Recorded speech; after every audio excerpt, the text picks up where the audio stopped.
Greetings and welcome, my friends.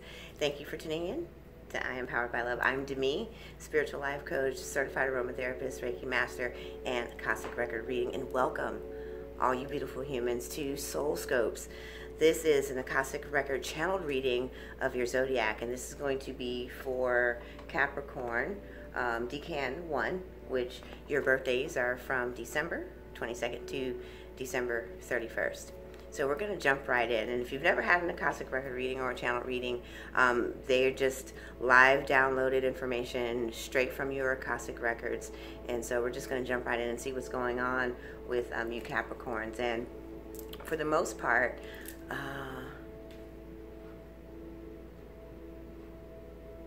this year has kind of gone off without a hitch. You don't have your normal disruptive events that are propelling the changes that you have been looking to make and that you have already made. Usually disruptions and events and circumstances have made you take a step back finally to say, okay, I'm going to change or move or begin a momentum of action. Because see, for Capricorns, you know, you're stubborn, and so you don't like to move, even though you know that you can see all the signs. It's like stop sign, yield sign, everything just coming right up, like boom, boom, boom, boom, boom, boom, boom, and still you'd be like, yeah, no, I'm good with the way that things are. So there's always been a level of complacency that things have had to happen, circumstances and situations. So from the beginning of this year, you have just been effortlessly just taking the cues of life and just saying, okay, I would like to make an adjustment here. I'd like to make an adjustment there. So every little step has been like a teeny tiny little stepping stone of momentum for you. And in so doing, that momentum has led us to now. So we just came off of an eclipse season in July that started off with a lunar eclipse on July 5th. And that lunar eclipse has put you right into this moment of now, coming right into the August 3rd full moon. And that energy now is asking you to really look at what it is you deserve, because you know what you desire. And although you've formed the dream, you've been looking at what the future looks like, you haven't taken a lot of steps. And now you want to know, well, if this is the dream and I haven't got there just yet, let me take a micro step back and see what it is that I really deserve. What is it? Yeah, I want a house, but how do I commit to making that part happen? So you're looking at financial changes, you're looking at work and success and achievements. And so far, all of those parts and pieces have been coming together as you've been working towards a dream.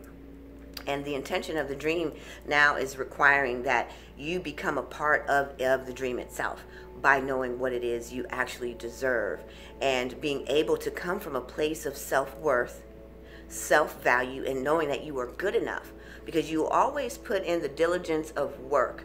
Your work ethic, bar none, across the entire zodiac, gives you the structure, the discipline, the routine. And when you set your mind to a goal, a task, i.e. a dream, because dreams and goals are completely different, you will go about the business of doing that, no matter how many meticulous steps it takes in order for you to get there. You have the built-in mindset of routine like no other zodiac within all of us. So you have that part hands down. But now they want you to feel. They want you to become in touch with being a part of the dream emotionally. And that's not really where your strong suit is. So we're looking at the parts of you that really want to engage and create a life that is fulfilling and satisfying. So that's where you need to come from, and having that satisfaction actually comes from within and being connected to it, because you can still get the house but still not believe that you're deserving of it. You see the difference? And this is why this moment of standing back, taking self-assessment and stock is so deeply required. So they're asking you to adjust your philosophies, your beliefs, and even your spiritual baseline of where you're coming from and the connectivity to your values of who you say you are and what you deserve. So we are going to pull from, I believe these are, I could be wrong, these are the ancestor cards. So I heard this specifically for this reading, so not my normal deck. So we're just going to get some confirmation on the energies that you should be following, hearing from, because you are seeing some signs, and some things are coming into your awareness. Because one of the other parts of why they're asking you to fine tune your intention at this time is because they're saying that you have a false motive. I know.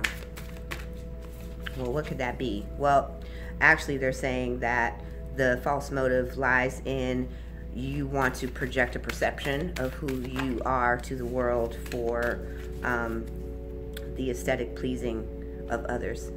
So in the dream, for example, if it is a house, I know for a fact that it's a house.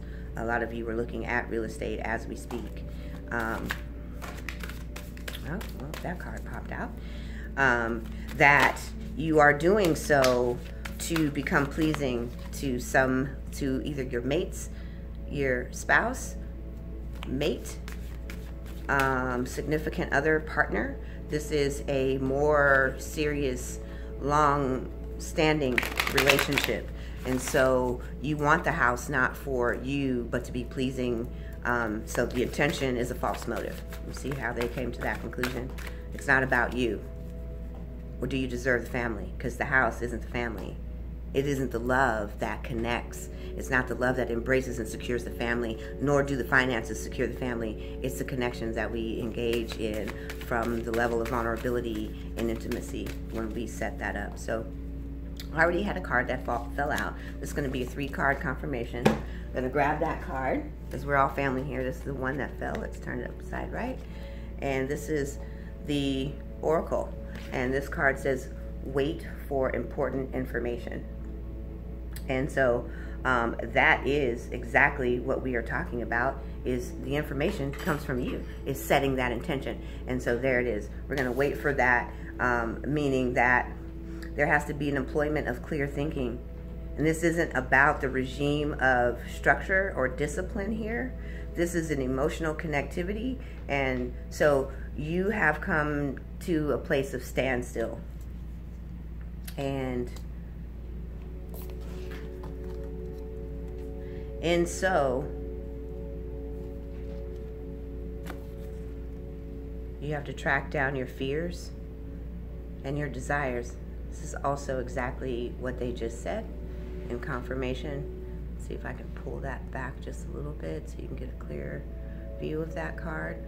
I love that this card is so extremely fearless in the warrior and hunter, because we see that in going forward into our fears of, are we worthy enough? Do we deserve the goodness of the things that we are asking to come into alignment? It literally says to go after your fears and your desires. They are one and the same, because when we have a fear of something, this is something that takes us to a greater ascension and evolution of who we truly are. When we conquer the fear, we become the desire. Which leads us to the last card, that bit of wisdom also just shine through. As the warrior, be fearless and stand strong.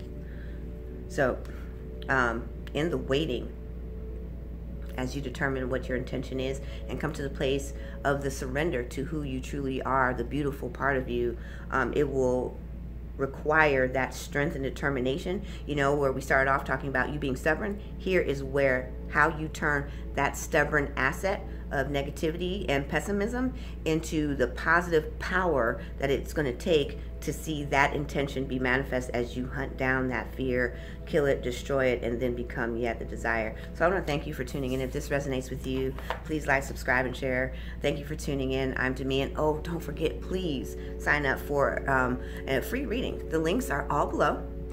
So you just fill out for a chance to win a free reading right here at I Am Powered by Love, or any of the great readers here at I Am Powered by Love, for a more extended personal reading. And I want to thank you for tuning in. Please like, subscribe, share so you can see the second part of what happens with you in August. And I can't wait to tune in. Thank you, my beautiful friends. See you next time. And I'm signing out.